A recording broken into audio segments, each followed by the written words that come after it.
নিজের ভালো বোঝা মানে কি? বোঝা মানে আপনি যেই খাদ্য খেলে রুগী হবেন সেটা খাবেন না। যে নিজের ভালো বোঝে সে এমন খাদ্য খায় না যেটা খেয়ে সে রুগী হবে। ক্লিয়ার? হ্যাঁ, তাইলে সে এমনভাবে ঘুমাবে না যেটার দ্বারা তার ক্ষতি হবে। আল্লাহ বলেছে এক ভাগ খেতে, সে এক ভাগ খাবে, সে অতিরিক্ত খাবে না। নিজের ভালো বোঝা মানে তাই। তা আপনি নিজের ভালো বোঝেন, আল্লাহকে মানেন, আল্লাহ রাসুলকে মানেন, কিন্তু খাইয়া খাইয়া এরকম মোটা হয়ে গেছেন, তাহলে এটা কিভাবে আপনি কোরআন হাদিস মানলেন? এটার উত্তর কি হবে? এখন আপনি কোরআন হাদিসের চর্চা করেন, কোরআন হাদিসের দাওয়াত দেন, কিন্তু কোরআন হাদিস নিজের শরীরের মধ্যে নাই, নিজের চর্চাতে নাই।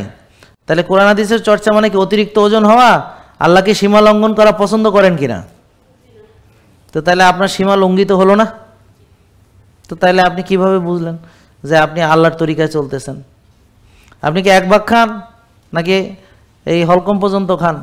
বলেন, আপনি কি 6 বেলা খান নাকি রোজা রাখেন? আমার কথা বুঝতে পারছেন?